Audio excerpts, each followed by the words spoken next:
안녕하세요.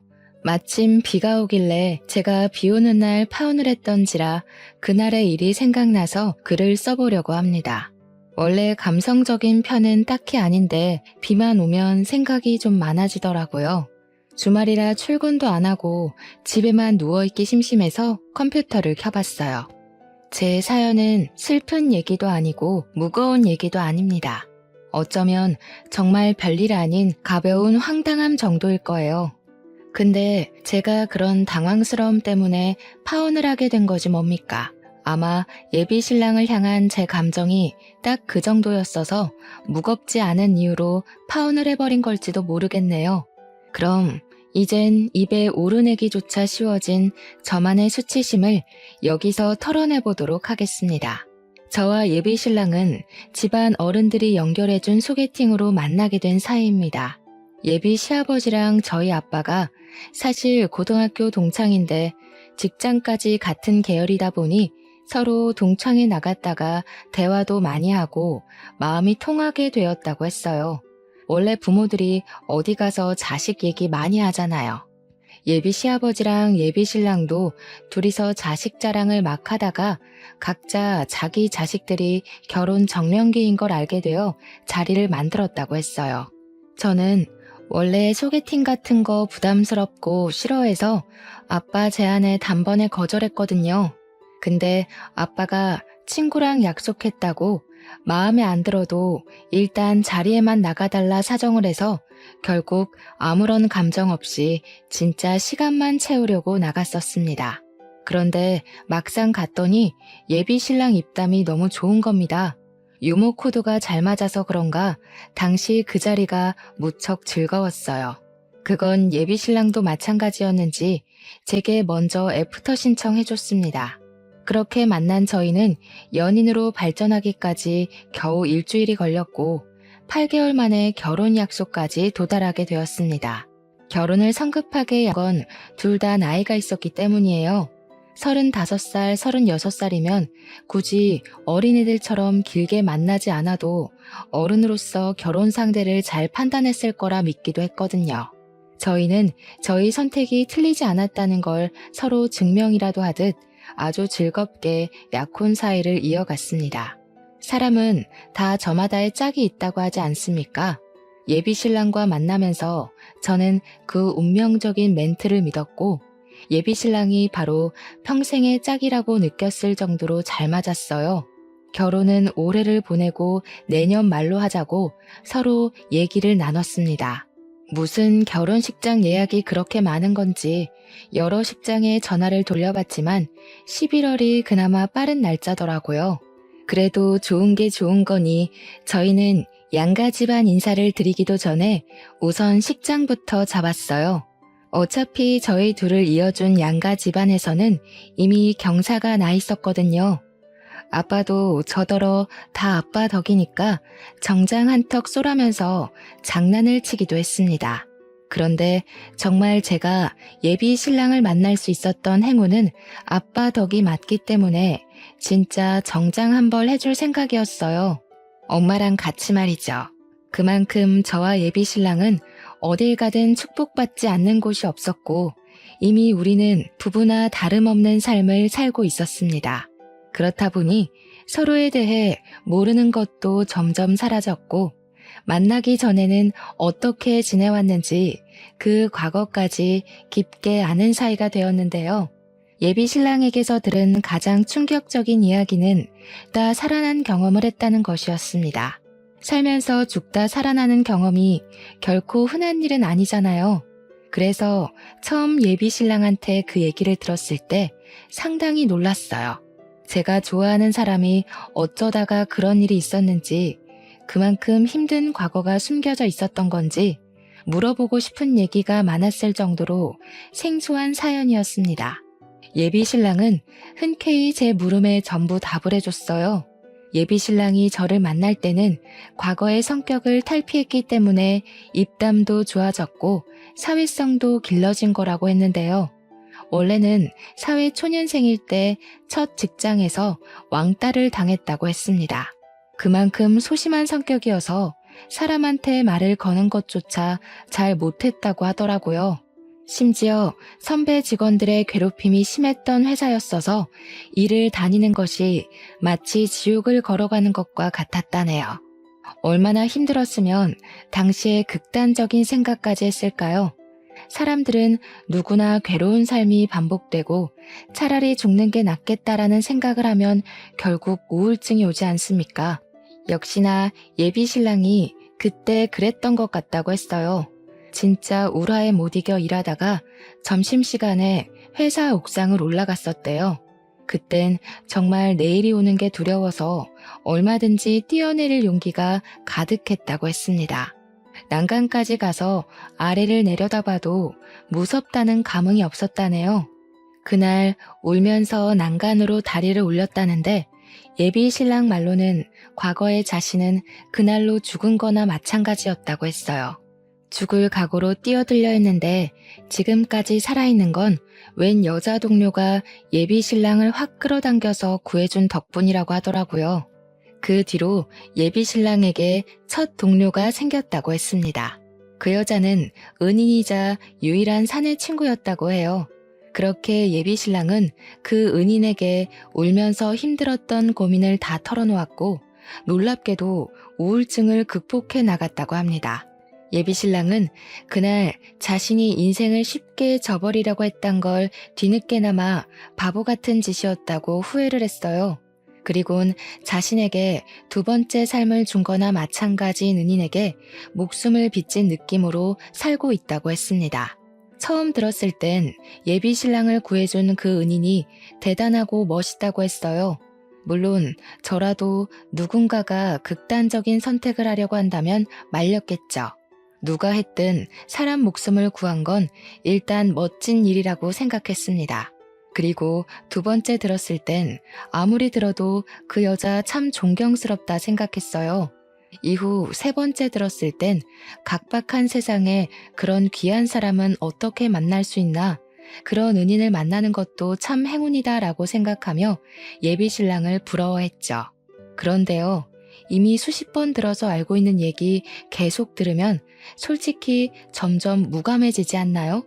아무리 감동적인 경험이었다고 해도 한번 얘기했으면 그 다음부터는 제가 필요에 의해서 알아서 떠올리고 감격할 텐데 남편은 어느 순간부터 시도 때도 없이 그 은인 얘기를 하기 시작했습니다. 제가 묻기 전에는 함부로 말할 사연이 아닌 것처럼 은인 사연을 꽁꽁 마음에 담아두고만 있더니 제가 한번 언급하니까 그때부턴 가족보다 더 자주 언급하더라고요. 심지어 본지 오래된 사이도 아니었고 자주 만나는 것 같았습니다.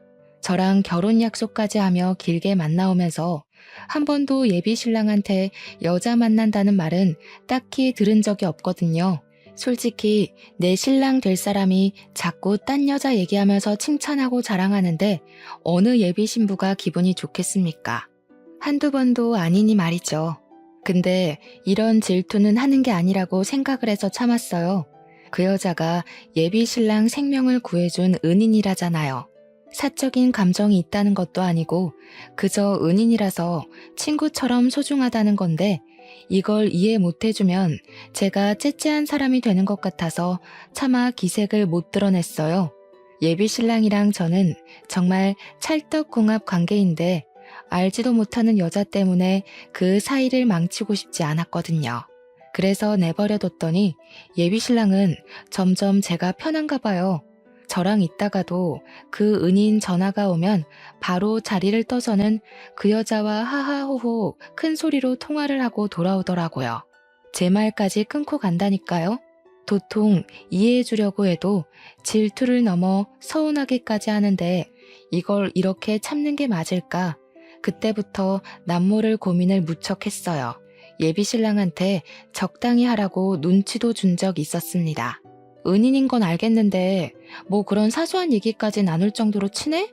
자기 통 그 사람이랑만 전화하는 것 같다? 그렇게 자주 만나면 없던 마음도 생기겠어. 그래 보여? 우리가 좀 친하긴 해. 나는 무슨 고민 생길 때마다 수영이 찾잖아. 수영이가 고민 상담을 진짜 잘해주거든. 내가 무슨 복이 있어서 이런 친구가 다 생겼나 몰라? 다른 친구는 다 잃어도 수영이랑은 평생 인연 이어갈 거야. 저렇게 좋은 친구라고 떵떵거리는데 제게 아무리 눈치를 줘봤자 자랑만 더하지 저만 피마르는 기분이라 그마저도 그만뒀습니다. 그렇게 저 혼자 관계를 망치지 않으려고 신경을 많이 쓰며 시간을 보냈어요. 근데 있잖아요. 그래도 우리 1주년을 잊어버리는 건 좀 아니지 않나요? 물론 기념일을 안 챙기는 사람들 있지 않냐고 할 수도 있겠죠. 하지만 발렌타인데이, 화이트데이, 100일 기념에 우리 부모님 생신까지 다 기록해서 챙기는 양반이 1주년을 모른다는 게 이해 가시나요? 기념일을 잊어버릴 사람이 아닌 걸 알기 때문에 변한 것 같은 예비 신랑한테 서운함을 느낀 거예요. 저는 1주년이라서 전날부터 들떠 있었고 미리 사놨던 예비 신랑 선물을 다시 점검하기까지 했습니다. 예비 신랑한테 연락이 안 오길래 혹시 또 무슨 이벤트로 나를 깜짝 놀라게 해주려고 그러나 싶어서 저도 연락을 안 하고 기다려줬어요. 그런데 막상 당일인 1주년에도 점심시간이 넘어가는데 깜깜무소식이더라고요. 진이 빠진 제가 결국 먼저 예비 신랑한테 전화를 했더니 아주 기막힌 사실을 알았지 뭡니까. 아, 오빠 여자친구분이시구나. 오빠 저랑 점심 먹고 있어요. 방금 화장실 갔는데 나오면 전화하라고 할게요. 저는 오빠랑 아무 사이 아니고요. 옛날에 제가 오빠를 한번 살려준 적 있는 은인이라고 할까나. 별 사이는 아니니까 혹시라도 오빠 다그치지 마세요. 그 순간 저는 아무 말도 못하고 전화를 바로 끊어버렸습니다. 은인 어쩌고 저쩌고 하는 거 보니까 분명 예비 신랑이 말했던 그 은인 같았어요. 우리 1주년에 예비 신랑이 은인이랑 같이 식사를 하고 있다는 것도 화가 나는 상황이잖아요. 그런데 제가 더 열이 났던 건 뭔 줄 아시나요? 제가 둘을 두고 어떤 사이라고 오해한 적도 없는데 자기가 뭐라고 제 신랑한테 마치 뭐라도 되는 것 마냥 우리 오빠 혼내지 마세요. 이러는 게 어이없다는 겁니다. 꼭 둘이 무슨 사이 같잖아요. 저 두고 딴 여자랑 바람 피는 것 같지 않습니까? 이번만큼은 제가 예비 신랑의 연인으로서 지적할 수 있는 부분이니 예비 신랑에게 한 소리 해야겠다 생각했습니다. 저녁에 예비 신랑과 연락이 닿은 저는 예비 신랑을 우리 집으로 불러서 여태까지 쌓아놓은 서운함을 모조리 표출했어요. 조금 티를 낸다는 게 저도 모르게 질투가 나서 감정이 격해졌던 걸로 압니다. 우리의 1주년을 잊는 건 100번 양보해서 그럴 수 있었다 쳐. 근데 왜 하필 그날에 그 여자를 만나고 있을 수 있어? 왜 그 여자가 자기 전화 함부로 받는 건데? 서로 전화까지 받아줄 만큼 가까운 사이였던 거야? 그 여자는 뭔데 나한테 자기 혼내지 말라고 부탁해? 너무 화가 나서 저도 제가 예비 신랑 은인을 그 여자라고 칭하고 있는 줄 몰랐습니다. 예비 신랑이 저더러 그 여자라고 하지 말라길래 알아챘어요.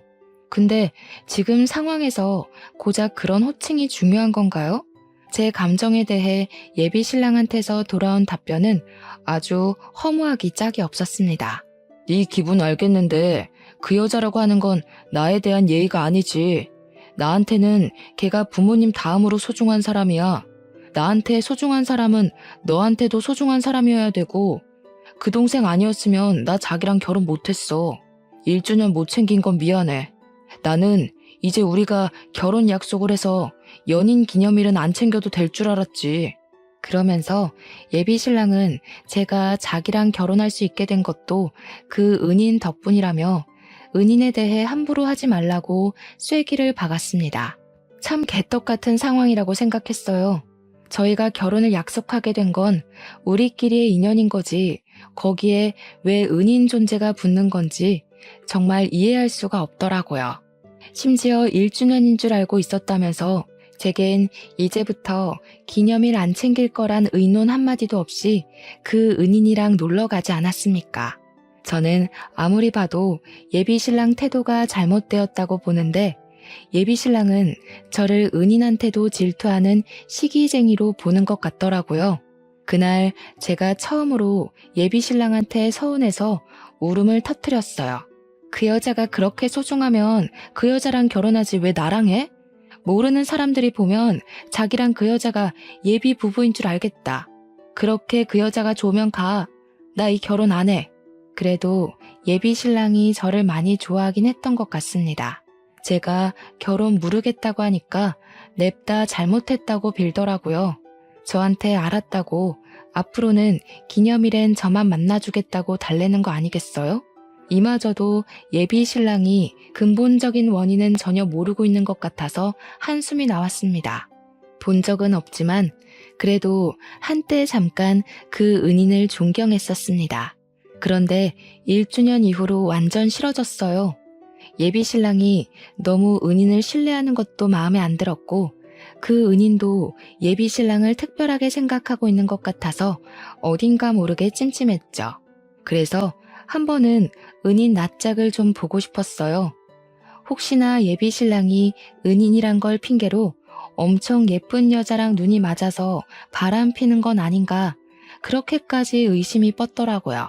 아마 제 상황이었다면 어느 예비 신부나 그런 의심을 했을 거라 생각합니다. 그래서 저는 예비 신랑한테 은근슬쩍 그 은인을 보고 싶다고 찔러봤어요. 그 동생 만날 때 나도 데려가줘. 명백히 내 사람 살려준 셈인데 나도 고맙다는 인사는 하고 싶어서 밥이라도 사주게. 정말? 역시 자기는 마음이 넓어. 그렇게 생각해줘서 너무 고마워. 내 동생도 좋아하겠다. 진작에 이렇게 나왔으면 벌써 만나서 친해졌지. 난 또 자기가 속 좁게 이런 사이도 이해 못해주는 사람인 줄 알고 고민 많이 했잖아. 예비 신랑은 진짜 은인 때문에 자기 나름대로 저와의 결혼을 아주 살짝 고민하긴 했던 것 같습니다. 그 말이 또 서운했지만 의외로 은인 같이 보자는 제 말에 예비 신랑이 너무 좋아해 주길래 바람을 피는 건 아닌 것 같아서 좀 어리둥절했어요. 그럼 진짜 은인이라는 이유만으로 그렇게 가까이 지냈던 걸까요? 예비 신랑 반응이 너무 순수해서 갑자기 제가 정말 의부증이라도 온 여자처럼 오버했다고 느껴진 거 있죠. 어쨌든 이왕 이렇게 돼버린 거 은인에 대한 궁금증은 여전히 풀리지 않아서 결국 은인과 날짜를 잡게 되었고 저는 예비 신랑이 그렇게 자랑하던 은인을 처음 대면하게 되었습니다. 제가 상상했던 예쁘장한 미모의 여성일 거란 예측과 달리 은희는 대학 시절 씨름을 했을 정도로 체격이 좋은 듬직한 여자였어요. 목소리는 천상 여자인데 키가 175cm 정도 되어 보였고 보디빌딩 준비하냐고 물어볼 뻔했을 만큼 몸은 우락부락했습니다. 제 예비 신랑도 한 체격 하는데 그런 예비 신랑이랑 체격이 전혀 차이가 안 날 정도로 남자 같은 몸을 가지고 있는 여자였어요. 그래서 첫인상만 보고 속으로 100만 번 안심했습니다. 예비 신랑 이상형이 마르고 아담하고 여리여리한 여자라는 걸 알기 때문에 그런 이상형과 상극인 여자랑 바람 피울 가능성이 적다고 봤거든요. 그런데 말이에요. 희한하게 같이 식사를 할수록 그 은인이 저한테 묘한 신경전을 벌이려는 게 느껴지더라고요. 제가 우리 신랑의 예비 신부인데 제가 뻔히 보고 있는 거 알면서도 예비 신랑이 좋아하는 음식을 젓가락으로 집어다가 건네주기도 했고 물도 따라주면서 지극정성으로 제 신랑을 챙기고 있었습니다. 그러면서 일부러 저를 이상한 사람 만들고 싶었던 건지 웃는 것 같지도 않은 웃는 얼굴로 슬쩍 찔러보는 거 있죠. 설마 이런 걸로 질투하는 사람 아니죠? 우리 오빠 속 좁은 여자는 안 좋아하는데. 하긴 오빠가 고른 여자니까 속이 좁지는 않겠네요. 저희가 워낙 남매같이 지내서 이런 건 아무런 감정 없이 하거든요. 질투할 필요 없어요. 어차피 오빠랑 결혼 약속까지 했는데 뭐가 불안해요? 저는 그런 은인의 행동에 대해서 뭐라고 지적한 적이 없거든요. 그런데 굳이 안 해도 될 말을 하잖아요. 심지어 말투도 어딘가 모르게 불량스러웠습니다. 일부러 예비 신랑 귀에 제가 예민한 사람으로 찍히길 주문하는 것 같은 느낌이랄까. 여기서 제가 아무 말도 안 하고 웃으며 장단 맞춰주면 왠지 훗날에 아주 후회가 될 것 같더라고요. 또 저 은인이 저를 만만하게 볼 것 같기도 했고요. 그래서 저도 안 참고 한마디 덧붙여 말했습니다. 그럴 리가요. 딱 보니까 남매 사이 같은데요. 또 다르게 보면 형제 사이 같기도 하고요. 장난. 제 신랑이 눈이 높아서 웬만한 여자는 여자로 안 보거든요.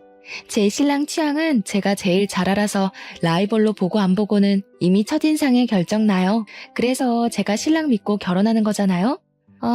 그 말씀은 약간 실례 같은데요. 지금 제 인상이 별로라고 돌려까시는 건가요? 아무리 그래도 초면의 얼굴 지적은 좀 선 넘은 거 아닌가요? 그렇게 들렸나요? 그런 의도는 아니었는데 제가 상대방이 저한테 선 넘은 것 같다고 느끼면 저도 조금 과감해지는 스타일이라서요. 제가 좀 다혈질이에요. 이해해 주세요. 제 발언권 이후로 식탁에서 대화를 주도하는 사람은 예비 신랑뿐이었습니다. 예비 신랑은 우리들의 기싸움을 못 느낀 듯 혼자 신이 나서 이것저것 얘기를 많이 했어요. 그래도 제가 그 자리가 별로 기분 안 상할 수 있었던 이유는 은인 외모를 떠나서 예비 신랑 태도 덕분이었습니다. 그래도 제가 지 와이프라고 저만 챙겨주더라고요. 그게 뭐라고 서운했던 게 다 풀리던지 그날 이후로 저는 예비 신랑이 은인이랑 통화를 하든 말든 만나든 말든 안심을 했습니다. 신경 쓰이던 걸 해결하고 나니까 왜 진작에 은인 얼굴 한번 보자고 안 했을까? 지난날에 제가 바보 같기만 하더라고요. 그렇게 저는 결혼식까지 기분이 깃털 같기만 했습니다. 하지만 이건 그저 태풍의 눈과 같은 순간이었던 거예요. 문제의 근원은 예비 신랑에게서 발생이 되었습니다. 저희가 결혼을 한 달 남겼을 때 예비 신랑이랑 같이 평소처럼 예비 신랑 집에서 저녁을 먹었는데요. 그때 예비 신랑이 진짜 세상에서 가장 황당한 부탁을 하더군요. 자기야, 혹시 크게 별일 없으면 우리 결혼식 좀 미룰까? 내가 그때쯤 아주 중요한 사정이 생겨서 웬만하면 옮겼으면 좋겠는데. 때 밥을 먹다가 체하는 줄 알았습니다. 결혼 한 달 남기 전만 해도 아무런 문제 없이 결혼식 준비를 잘해왔던 우리였는데 갑자기 왜 결혼을 미루자고 하는 건지 무척 당황스러웠어요. 내 은인 동생 알지? 걔가 우리 결혼하는 전주에 결혼을 하게 됐다네. 우리 결혼하는 날에는 신혼여행을 가 있어서 참석이 어려울 것 같아서 괜찮을까? 괜찮겠어요?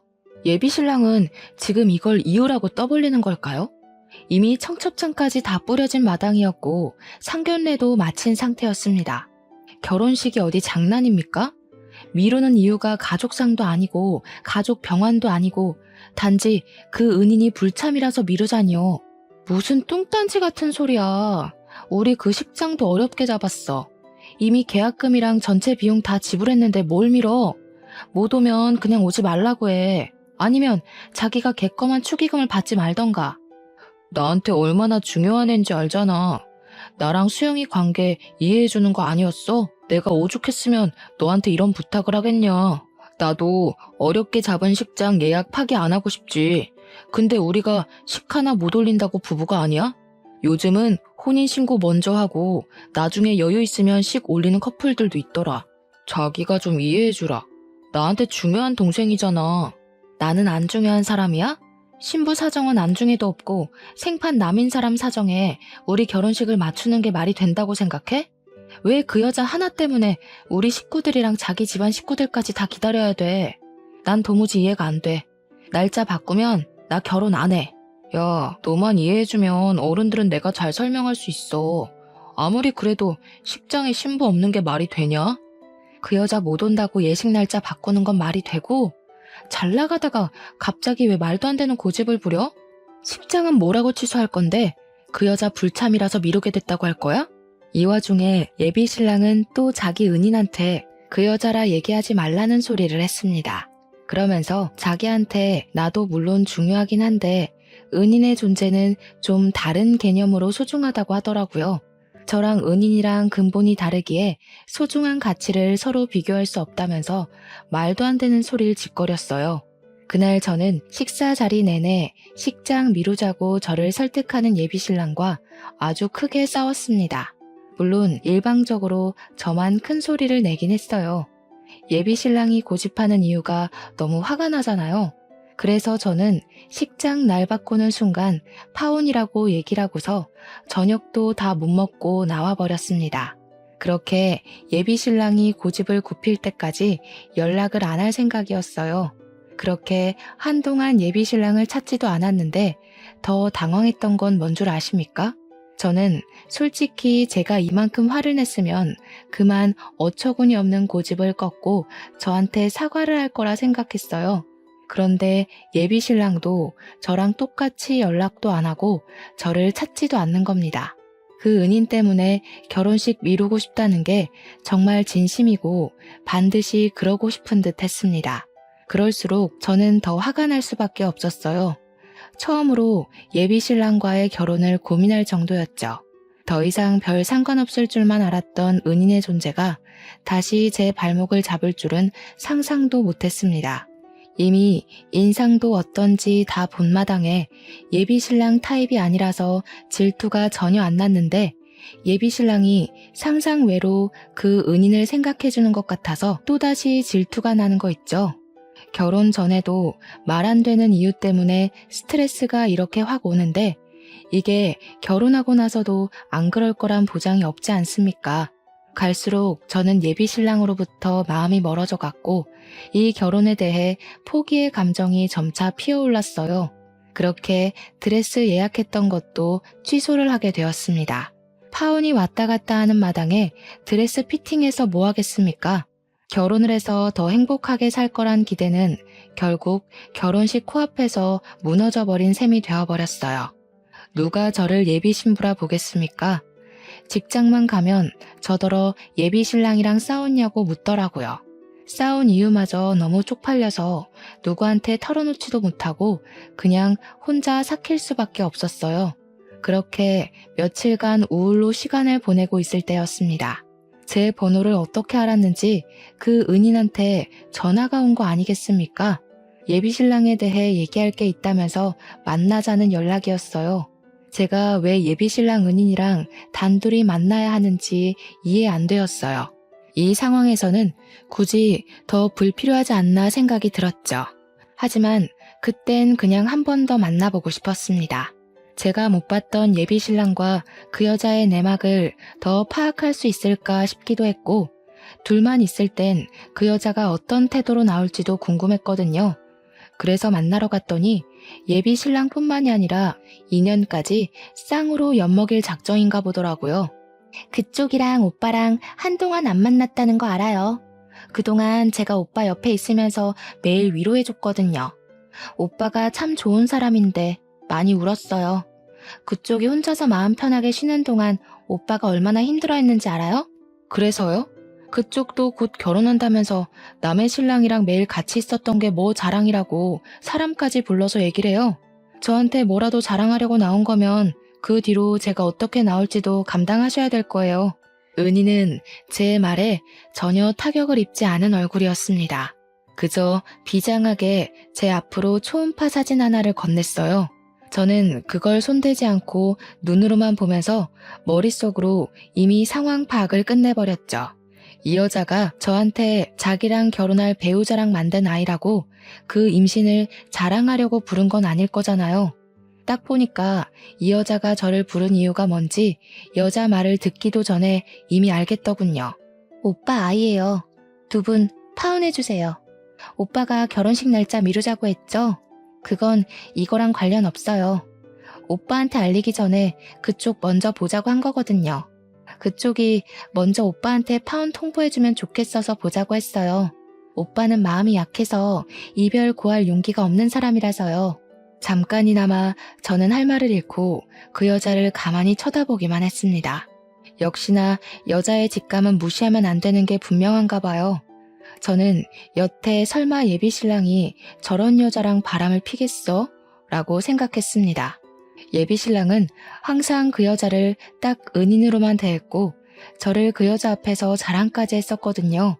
자기 신부 예쁘지 않냐고 말이죠. 제 눈으로 분명히 저 여자 상판떼기를 직접 봤고 같이 시간을 보내면서 의심이란 의심은 다 풀렸었습니다. 근데 이게 뭔 개같은 상황이랍니까? 제 예비 신랑이라고요? 서로 결혼도 하기 전에 각자의 배우자 몰래 잠을 잤다는 거잖아요, 지금. 이건 엄연히 바람이고 약혼관계에 바람을 피면 그것도 소송 처리가 되는 법안입니다. 이 두 범법자들이 지금 뻔뻔하게 바람펴서 애 가진 게 뭐 자랑이라고 비련의 주인공들인 척 하는지 모르겠네요. 마치 둘이 너무 사랑하니까 저더러 그만 물러나 주라고 고개 숙이는 것 같았어요. 그렇잖아도 제가 속에 스트레스가 쌓일 대로 쌓인 상태라 분풀이 대상이 필요했거든요. 이 여자가 제 발로 제 앞에 찾아와 준 건 좀 고맙더라고요. 저는 대답 없이 그대로 자리에서 일어나서 이 여자가 미리 사놓은 아이스 아메리카노를 여자 머리 위에 부어버렸습니다. 그리고 플라스틱 컵을 여자 얼굴에 퍽 하고 던져줬어요. 내가 어떻게 나오든 감당하라고 했죠? 맞을 거 알고 나 부른 것 같은데 안 맞고 그냥 갔으면 얼마나 아쉬웠겠어? 지금 둘이서 불쌍한 주인공 놀이 해야 되는데, 그쵸? 처음부터 이런 사이라고 말해줬으면 내가 시간 낭비 안 했을 거 아니에요. 아니다. 결혼 전에 니들 쓰레기라고 공표해줘서 고맙다고 해야 되나? 저는 아무 말도 안 하고 고개만 숙이고 있는 그 여자에게 마지막으로 제가 손 닦은 휴지까지 던져주었습니다. 그 새끼한테는 그냥 잠수 파혼이라고 하세요. 겨우 그 정도밖에 안 되는 놈한테 굳이 입 아프게 이별 예의까지 차리고 싶진 않네요. 그리고 그쪽도 남의 남자 뺏고 잘 살 생각은 하지 마요. 제발 뱃속의 애기도 엄마 아빠가 불륜으로 만난 사이라는 걸 알길 바랄게요. 그렇게 카페를 나온 뒤 저는 바로 다음날 예비 신랑과 상의 없이 결혼식장과 청첩장 보냈던 하객들에게 결혼 취소를 알렸어요. 예식장은 어차피 남편 신혼으로 예약이 된 거니까 온전히 남편이 위약금 물게 놔두면 될 일이었습니다. 듣자 하니 예식장도 한 달 전에 취소를 하면 위약금을 100% 물어줘야 된다는데 제가 식장 취소한다고 연락한 날이 불과 결혼식을 2주 남긴 시점이었거든요. 남편은 위약금의 100%인 1,200만 원을 업체에 지불해야 되는 처지가 되었어요.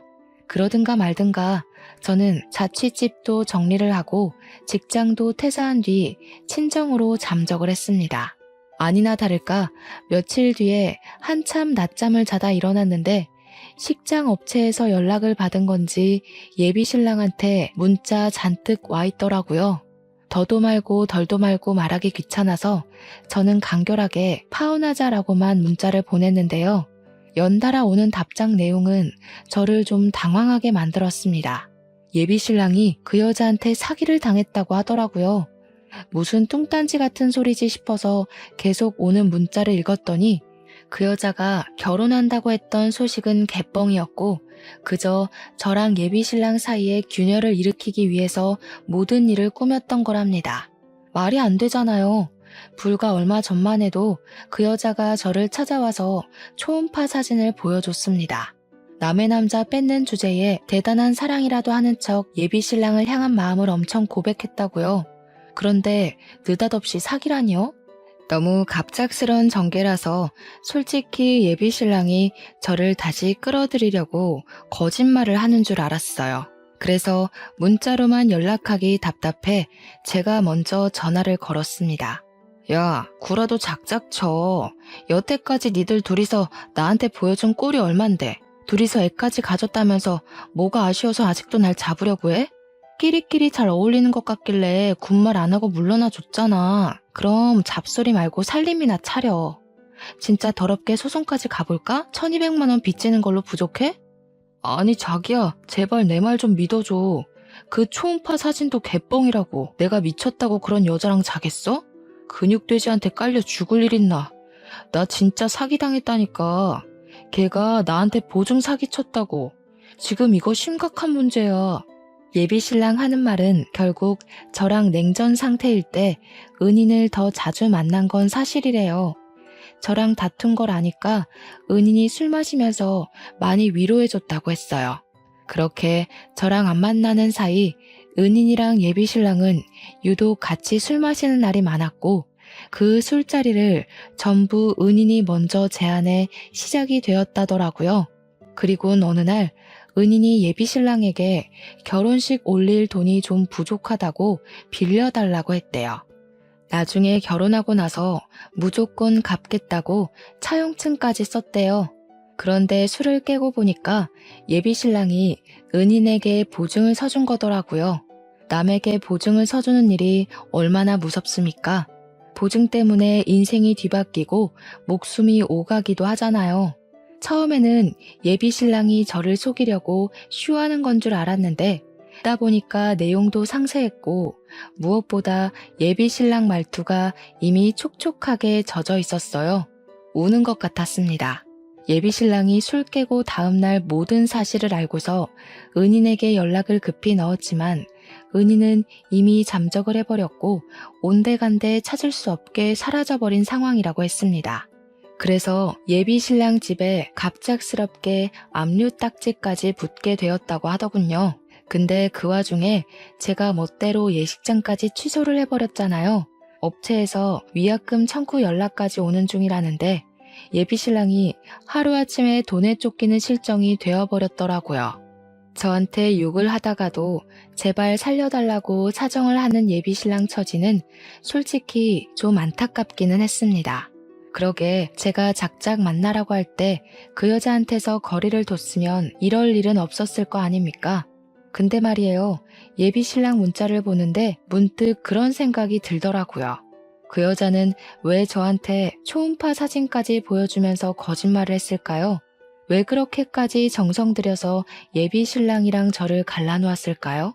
그 여자가 예비 신랑이 개인적으로 탐나서 나한테서 뺏기 위해 거짓말을 한 거라면 제가 없는 틈을 타 예비 신랑 곁을 차지했어야 하는 거잖아요. 그런데 오히려 예비 신랑에게 보증 사기를 치고 도망을 쳤다?